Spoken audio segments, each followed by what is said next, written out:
আসসালামু আলাইকুম রহমতুল্লাহ। প্রিয় শিক্ষার্থীরা, তোমরা যারা 2027 এবং 28 সালে এসএসসি পরীক্ষার্থী রয়েছো, তোমাদের পরীক্ষা প্রস্তুতিকে আরো প্রাণবন্ত করতে আমরা ধারাবাহিকভাবে বিগত বছরের যে এমসিকিউ প্রশ্নগুলো আছে এগুলোর একেবারে ব্যাখ্যা সহ বিশ্লেষণ করে দেব এবং এগুলোর সুন্দর একটা সলিউশন দেব। তাহলে আমরা আজকের সেই ধারাবাহিকতায় 2025 সালের ঢাকা বোর্ডের ফিজিক্সের যে এমসিকিউ রয়েছে এটা আমরা আজকের সলিউশন ক্লাসটা দেখব এবং প্রত্যেকটা এমসিকিউ আমরা কিন্তু বিশ্লেষণ করব। জাস্ট উত্তর দিয়ে চলে যাবো তা কিন্তু না, কারণ উত্তর তোমার বিভিন্ন গাইডেও আছে। আমরা আজকে উত্তর না, আজকে আমরা কিন্তু প্রত্যেকটা বিশ্লেষণের মধ্যে যাব।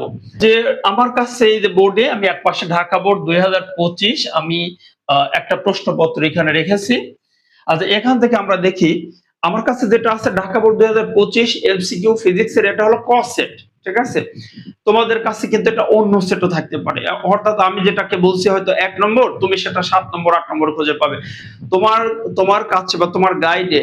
ঠিক আছে, বা তোমার টেস্ট পেপার বা সাপ্লিমেন্ট যেখানে থাক না কেন, সেটা তোমার ক খ সরি এখন তো আর টেস্ট পেপার বের হয় না, এখন হয়তো তোমাদের কাছে সাপ্লিমেন্ট আছে বা গাইড আছে। তোমার কাছে ক সেট থাক, খ গ যে কোনো সেট থাক, সমস্যা নেই, তুমি সেটা বের করতে পারো এবং দেখতে পারো। আচ্ছা, 1 নম্বর আমার এখানে দেখো ক সেট যেটা আছে, এখানে 1 নম্বরে লেখা আছে 1 এটোমিটার সমান কত মিটার। ঠিক আছে, তাহলে প্রশ্নটা কি আছে, 1 am এটা লেখা আছে, দেখো এটা সমান কত মিটার, কত মিটার। আচ্ছা, এখন দেখো এটা আমার 1 নম্বর প্রশ্ন আছে, অর্থাৎ আমার কাছে যেটা ছিল সেটা যেহেতু ক সেট, তাহলে দেখো 1 এটোমিটার সমান কত মিটার। তুমি কিন্তু এটা তোমার 7 বা 10 বা 15 যে কোনো নম্বরে তুমি খুঁজে পাবা, একটু খুঁজে চেষ্টা করো, দেখো মিলাও 1 এটোমিটারে কত মিটার। 1 এটোমিটারে কত মিটার এটা আমি কোথায় পাবো? তোমাদের ফিজিক্সের মূল বই 18 পৃষ্ঠাতে গেলে দেখবা ছক দেওয়া আছে, যে কার পাওয়ার কত, এরকম ছকগুলো দেওয়া আছে। তাহলে দেখো যে এটোমিটার 1 এটোমিটার, এটা কিন্তু খুব সহজ। 4টা অপশন ছিল, উত্তর ক খ গ ঘর মধ্যে কোনটা হবে? দেখো 1 এটোমিটার মানে কিন্তু দেখো 10 ইনভার্স, আমরা সরাসরি এই সম্পর্কটা জানি। এটা কিন্তু আমাদের কষ্ট করে বের করতে হচ্ছে না, এটা ডাইরেক্টলি এরকম একটা রিলেশন আছে। 1 এটোমিটার ইকুয়াল কি, এটোর পাওয়ার কত, 10 ইনভার্স 18। এই যে তোমরা পাওয়ার গুলো পড়ছো, তোমরা জানো যে এখানে কিন্তু অনেক ধরনের, দেখো এরকম করে যে এভাবে আসছে যে 1 মেগামিটার, মেগার পাওয়ার কত, 10 টু দি পাওয়ার 6। 1 মেগা, গিগার পাওয়ার কত, 10 টু দি পাওয়ার 9। এরপরে মিলি, মাইক্রো, ন্যানো, ফেমটো, এটো, এক্সা। ঠিক আছে, এরপরে পেটা, পিকো, এরপরে টেরা। এরকম পাওয়ার গুলো তোমাকে কিন্তু মনে রাখতে হবে। ওই তোমাদের মূল ফিজিক্স বই 18 পেজ বের করবা, বের করে ওখানে গিয়ে দেখবা কার পাওয়ার কত, এটা তোমাকে মনে রাখতে হবে। তাহলে এটোমিটার, 1 এটোমিটার মানে কিন্তু এটা আমরা জানি যে 1 এটোমিটার হয় 10 ইনভার্স 18 মিটার। এটা কিন্তু ডাইরেক্টলি আমরা বের করব, মানে এটা সরাসরি দেওয়াই আছে। এটা তোমাদের কিন্তু কোনো প্যাসের এমসিকিউ না যে এখান থেকে এটা বের করতে হবে। ডাইরেক্টলি 1 এটোমিটার হলো 10 ইনভার্স 18 মিটার। ওকে, আমাদের তাহলে 1 এর ক নম্বর উত্তর। ঠিক আছে, আমরা এটা বুঝলাম 1 এটোমিটারে কত মিটার হয়, এটা আমাদের ক নম্বর অপশনে আছে। 1 এটোমিটারে এই যে 10 ইনভার্স 18 মিটার। আচ্ছা, আমরা 2 নম্বরে চলে যাই। যেটা যে এমসিকিউটা ব্যাখ্যা করা দরকার সেটা কিন্তু আমরা বিস্তারিত ব্যাখ্যা করব। আর যেটা শর্টকাট এক কথায় উত্তর দেখাই যাচ্ছে এবং ডাইরেক্টলি বলতে আছে, সেটা তো তোমরাই পারবা। 2 নম্বর যেটা আছে সেটা হলো নিচের কোন রাশিটি স্কেলার রাশি। 2, নিচের কোনটি স্কেলার রাশি। দেখো নিচের কোনটি স্কেলার রাশি, এরকম একটা প্রশ্ন আছে। আচ্ছা, স্কেলার রাশি ভেক্টর রাশির কথা যদি একটু বলি, তা আমরা স্কেলার রাশি কোনটা এটা কিন্তু আমরা পড়তে যাব না, কারণ স্কেলার রাশির পরিমাণ অনেক। আমরা যদি স্কেলার রাশি মনে রাখতে যাই তাহলে আমাদের জন্য কিন্তু অনেক কষ্ট হবে, আমাদের প্যাচ লাগবে কোনটা স্কেলার কোনটা ভেক্টর। তার চেয়ে আমরা সহজে ভেক্টর রাশিগুলো একটু মনে রাখবো। ভেক্টর রাশি কোনগুলো দেখো তো, এরকম তোমাদের আমি শিখিয়েছিলাম, কি শিখিয়েছিলাম, ভবে সব প্রিয়তম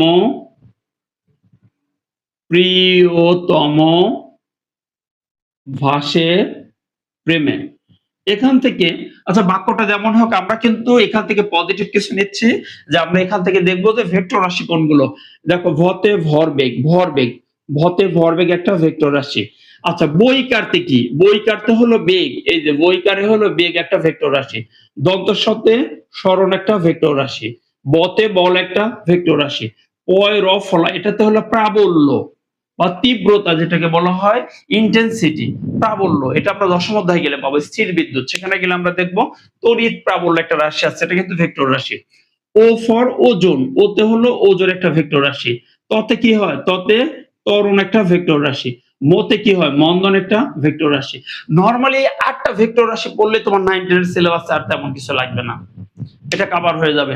পরবর্তী ভতে হলো সকল ভ্রামক, শুধু জড়তার ভ্রামকটা ছাড়া এটা একটা ভেক্টর রাশি। এটা তোমরা বুঝতে পারবে না অনেকেই, কারণ এটা এইচএসসি লেভেলের টপিকস, মোমেন্ট অফ ইনারশিয়া। দন্তের সাথে হলো সান্দ্রতা বা ভিসকোসিটি, এটা একটা ভেক্টর রাশি। পৃষ্ঠটান একটা ভেক্টর রাশি, পথে মতে মহাকর্ষ একটা ভেক্টর রাশি। এই চারটা এইচএসসি লেভেলে লাগবে, এগুলো না হলে হবে। জাস্ট এই একটা পড়লে হবে। এখন বলছে নিচের কোনটি, এগুলো কিন্তু ভেক্টর, যেগুলো বললাম এগুলো কোন রাশি? এগুলো হলো ভেক্টর, এগুলো হলো ভেক্টর। ঠিক আছে? আর প্রথম ভতে কিন্তু মনে রাখবা ভরবেগ। এটা ধরো ভর মনে রেখো না, তাহলে কিন্তু আবার আরেক বিপদ। ভতে ভরবেগ। বলছে নিচের কোনটি স্কেলার রাশি? স্কেলার রাশি। 4টা অপশন দেওয়া আছে। আচ্ছা 4টা অপশন কি কি দেওয়া আছে আমরা একটু দেখি ক নম্বরে। আচ্ছা দেখো ক নম্বরে দেওয়া আছে হলো সরণ। নিচের কোনটি স্কেলার রাশি? কোনটি স্কেলার রাশি? সরণ। আচ্ছা খতে দেওয়া আছে হলো ত্বরণ, ত্বরণ। আচ্ছা এরপরে গতে দেওয়া আছে হলো ভরবেগ, ভরবেগ। আর ঘতে দেওয়া আছে হলো চাপ। আচ্ছা দেখো তো নিচের কোনটি স্কেলার রাশি? কোন রাশি বলছে? স্কেলার রাশি কোনটি? আচ্ছা আমরা একটু এবার বুঝি। আচ্ছা সরণ কোন রাশি? দেখো তো এই যে সরণ, দন্তের সাথে সরণ, সরণ একটা ভেক্টর রাশি। সরণ একটা ভেক্টর রাশি। তাহলে এই সরণটা কিন্তু ভেক্টর, ভেক্টর। ত্বরণ কি? এই দেখো এই ছন্দের মধ্যে কিন্তু ত্বরণ আছে। কোনটা? এই যে আহ তম, ততে ত্বরণ, তাহলে ত্বরণও কিন্তু একটা ভেক্টর। ঠিক আছে? Vector quantity. আচ্ছা এরপরে কি? ভরবেগ। এই যে ভতে ভরবেগ, তাহলে ভরবেগ এটাও কিন্তু একটা ভেক্টর কোয়ান্টিটি। তাহলে কি থাকে? চাপ। ঠিক আছে? নিচের কোনটি স্কেলার রাশি? তাহলে চাপ কিন্তু একটা স্কেলার রাশি। এই যে চাপ, এটাই কিন্তু আমরা উত্তর এখন দিয়ে দেবো চাপ। ঠিক আছে? তাহলে তোমার যদি দেখো কোনটি স্কেলার রাশি, এর জন্য কিন্তু সকল স্কেলার রাশি জানার দরকার নেই।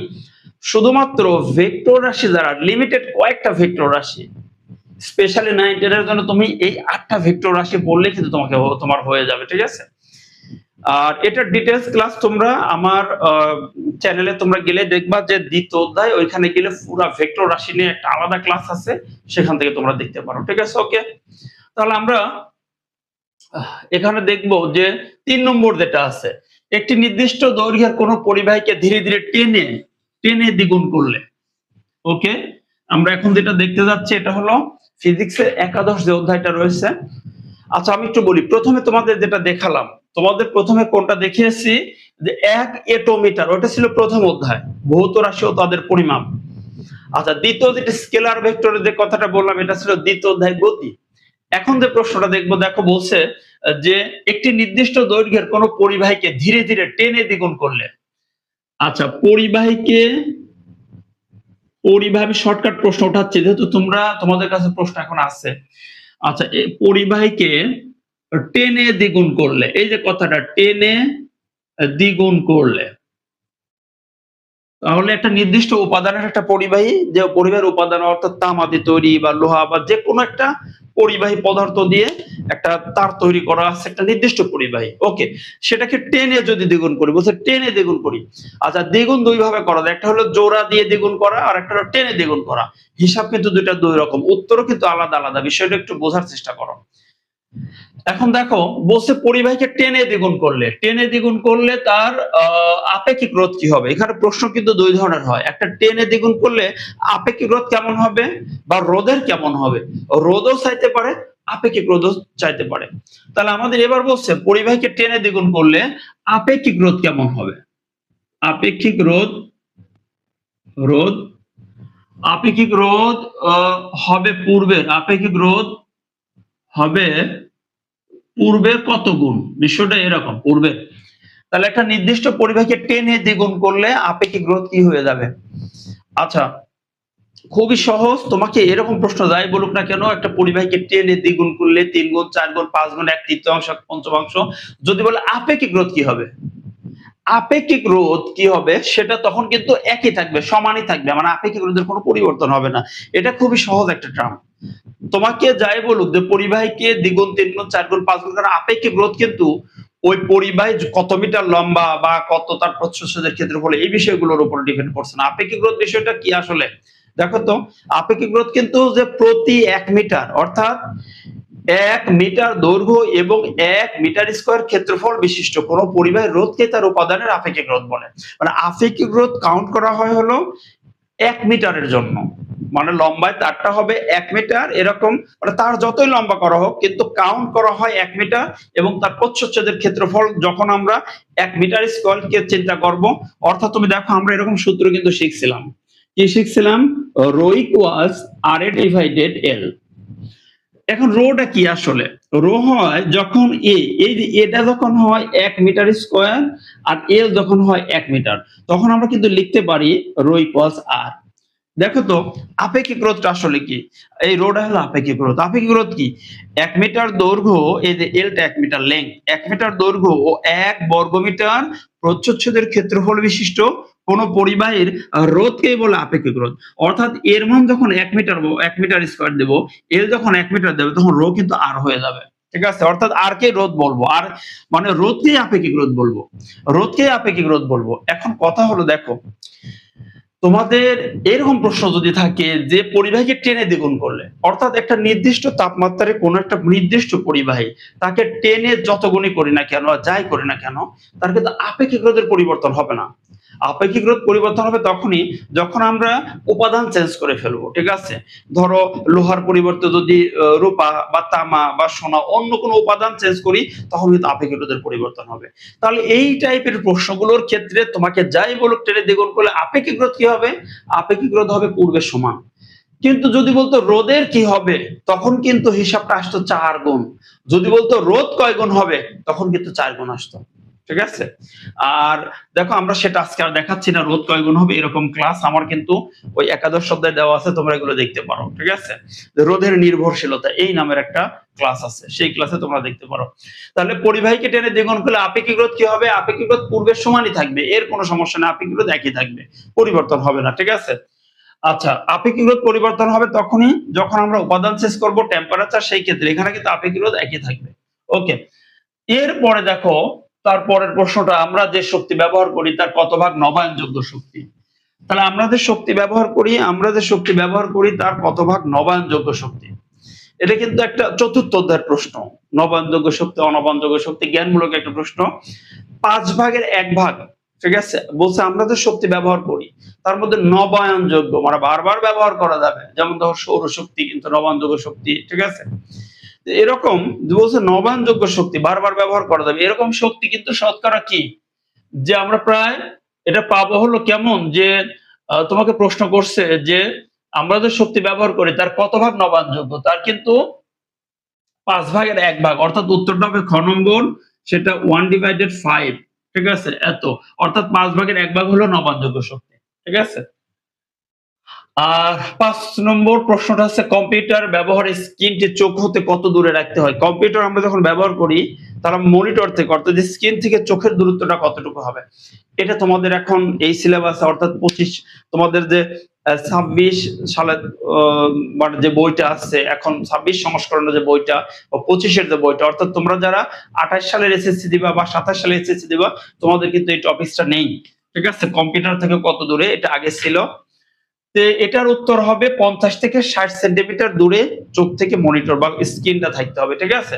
ওকে, উত্তর হবে ঘ 50 থেকে 60 সেন্টিমিটার। আচ্ছা 6, 1 জুল কত ক্যালোরি সমান? ষষ্ঠ অধ্যায়ের একটা প্রশ্ন। জুল আর ক্যালোরির মধ্যে একটা রিলেশন আছে, দেখো এরকম একটা রিলেশন। তাহলে প্রশ্নটা কি আমাদের 6 নম্বর যে প্রশ্নটা, সেটা হলো 1 জুল সমান কত ক্যালোরি, বিষয়টা এরকম, 1 জুল কত ক্যালোরি। তা আমরা কিন্তু এটা জানি, যে আমরা জানি 1 ক্যালোরি সমান 4.2 জুল। জুল এবং ক্যালোরি দুটাই হলো তাপের একক। তাপের একক কি? জুল। তাপের আরো একটা একক আছে হলো ক্যালোরি। তো ক্যালোরি আর জুলের মধ্যে রিলেশন হলো 1 ক্যালোরিতে হয় 4.2 জুল, মানে ক্যালোরি বড় একক। কিন্তু তোমাকে বলছে 1 জুলে কত ক্যালোরি, তাহলে কি আমরা এভাবে লিখতে পারি না? 4.2 জুলে হয় 1 ক্যালোরি, সুতরাং 1 জুলে হয় কত 1/4.2 ইকুয়াল 0.24 ক্যালোরি। ওকে, তাহলে আমরা পাচ্ছি কি যে 1 জুলে কত ক্যালোরি 0.24। এটা কিন্তু 6 এর ক, তাহলে অপশন হবে 6 এর ক, ক নম্বরটা অপশন হবে। আচ্ছা, তারপরে আছে দেখো 7 নম্বর প্রথম অধ্যায়ের প্রশ্ন স্লাইড ক্যালিপাস এখান থেকে। আচ্ছা, স্লাইড ক্যালিপাসের সাথে আমরা কোন বস্তুর দৈর্ঘ্য সূক্ষ্মভাবে মাপতে পারি। 7 নম্বর যে প্রশ্নটা আছে এরকম আছে, তোমরা দেখো তোমাদের কাছে যে প্রশ্নপত্রটা সেটা দেখো যে স্লাইড ক্যালিপাসের সাহায্যে দণ্ডের দৈর্ঘ্য পরিমাপ করতে গিয়ে, আচ্ছা স্লাইড ক্যালিপাসের সাহায্যে কোন একটা দণ্ডের দৈর্ঘ্য পরিমাপের যে সূত্রটা আছে কি জানো, L equals M plus V into VC। এই সূত্র দ্বারা কিন্তু আমরা স্লাইড ক্যালিপাসের সাথে দৈর্ঘ্য মাপি। আচ্ছা দেখো এমটা কি, প্রধান স্কেল পার্ট এম। তোমরা জানো যে এম হলো মূল বা প্রধান স্কেল পার্ট, ভি হলো ভার্নিয়ার সমাপতন এবং ভিসি ফর ভার্নিয়ার কনস্ট্যান্ট। তো এইখান থেকে তোমাদের যদি একটু বলি যে তাহলে মানগুলো একটু বসিয়ে দিয়ে দেখো কি দেওয়া আছে, স্লাইড ক্যালিপারের সাহায্যে কোন দণ্ডের দৈর্ঘ্য পরিমাপ করে প্রধান স্কেল পার্ট 5 সেন্টিমিটার, তাহলে এম এর মান কত দিব 5 সেন্টিমিটার প্লাস ভার্নিয়ার সমাপতন কত, ভার্নিয়ার সমাপতন দেওয়া আছে 7, এটা কিন্তু কোনো একক নেই, জাস্ট একটা নাম্বার। আর ভিসিটা কত দেওয়া আছে, ভিসি পাওয়া গেল হলো ভিসি 5 ভিসি হলো 0.1 মিলিমিটার, ভিসি ভার্নিয়ার কনস্ট্যান্ট। আচ্ছা ওকে, এই সব মানগুলো দেওয়া আছে, এবার ক্যালকুলেশন করো 5 সেন্টিমিটার প্লাস 7 গুণন 0.7 মিলিমিটার। এখন এই দুটো কিন্তু তুমি যোগ দিতে পারবা না, কারণ কি দেখো এটা আছে সেন্টিমিটার একক, এটা আছে মিলিমিটার, তাহলে মিলিমিটার সেন্টিমিটার তো যোগ দেওয়া যাবে না, এই দুইটাকে সেম সেম বানাইতে হবে, ঠিক আছে। তা আমরা এই যেহেতু আমাদের অপশনগুলো সেন্টিমিটারে আছে মেজরিটি, অপশনগুলো সেন্টিমিটারে 4টে সেন্টিমিটার দেওয়া, তাহলে আমরা মিলিমিটারকে সেন্টিমিটার বানাই, তাহলে এটা 5 সেন্টিমিটার থাক প্লাস 0.7 মিলিমিটার। আচ্ছা 0.7 মিলিমিটার এটা সেন্টিমিটার করলে কি হবে, এটাকে কি করতে হবে 10 দিয়ে ভাগ দিতে হবে, কারণ মিলিকে সেন্টি করব মানে ছোট এককে বড় একক করতে ভাগ দিতে হবে 10 দিয়ে, তাহলে 10 দিয়ে ভাগ দিলে কি হয়ে যাবে 0.07 সেন্টিমিটার, তাহলে এটা 5.07 সেন্টিমিটার, এটাই কিন্তু অ্যান্সার। তা আমরা একটু দেখি কোনটা উত্তর হয়, গ নম্বর 7 এর গ উত্তর। ওকে, এইবার আমরা দেখব 8 নম্বর প্রশ্ন যেটা আছে 8, ঠিক আছে, এটা একটু দেখি। আচ্ছা 8 নম্বর প্রশ্নটা কি আসছিল, 8 নম্বর আসছে যে দুই মানে একটা উদ্দীপক দেওয়া আছে এরকম, দুইটি বস্তু এ ও বি পৃথিবী পৃষ্ঠে 3 মিটার ব্যবধানে আছে, ধরো দুটি বস্তু এ আর বি, ধরো এটা হলো এ, এটা হলো বি, পরস্পর থেকে কত দূরে আছে 3 মিটার দূরে আছে। আচ্ছা পরস্পর থেকে 3 মিটার দূরে রাখে, এদের ভর এটা হলো 1 কেজি আর এটা হলো 500 গ্রাম, ঠিক আছে, বি হলো 500 গ্রাম, তো 500 গ্রাম মানে এটাকে আমি কেজিতে কনভার্ট করলে 0.5 কেজি।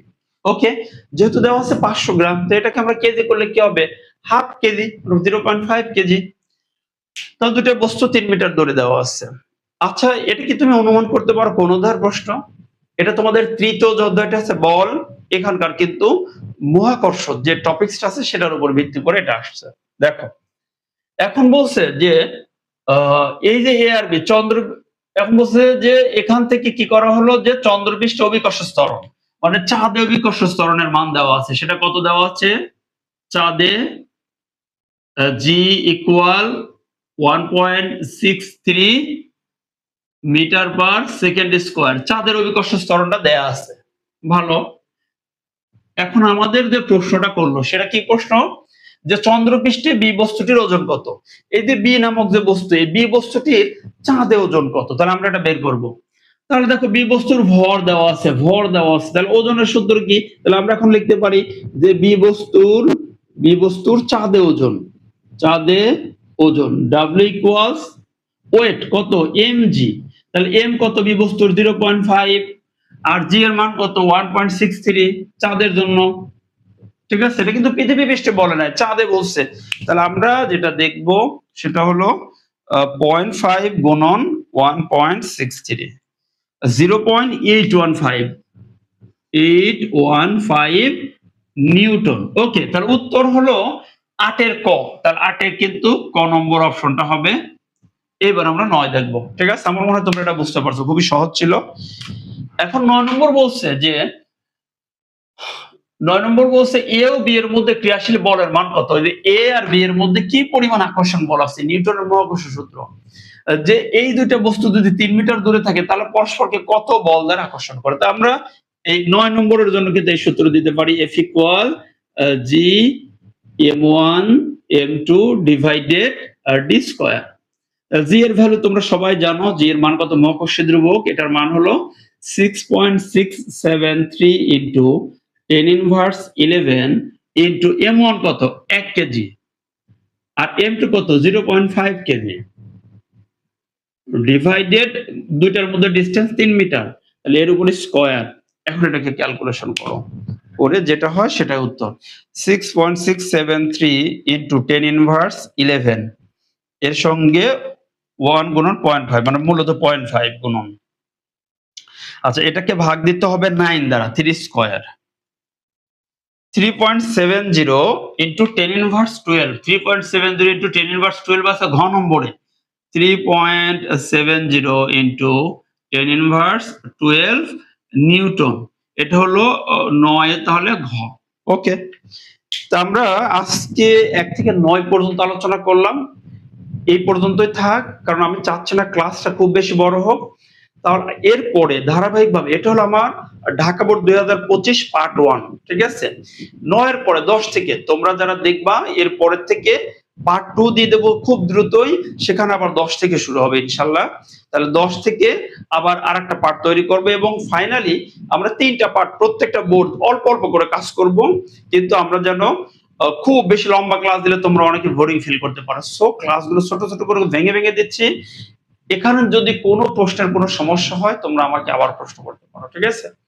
কমেন্টসে প্রশ্ন করো যে এটা বুঝি নাই, আমি আবার বুঝিয়ে দেওয়ার চেষ্টা করব, উত্তর দেওয়ার চেষ্টা করব। আল্লাহ সে পর্যন্ত তোমাদের সবাইকে ভালো রাখুক, তোমাদের পড়াশোনার গতি আরো সুন্দর হোক, আরো প্রাণবন্ত হোক, তোমরা ভালো পরীক্ষা দাও। তোমাদের পাশে ইনশাআল্লাহ আমি থাকার চেষ্টা করব। আল্লাহ হাফেজ। আসসালামু আলাইকুম ওয়া রাহমাতুল্লাহি ওয়া বারাকাতুহু।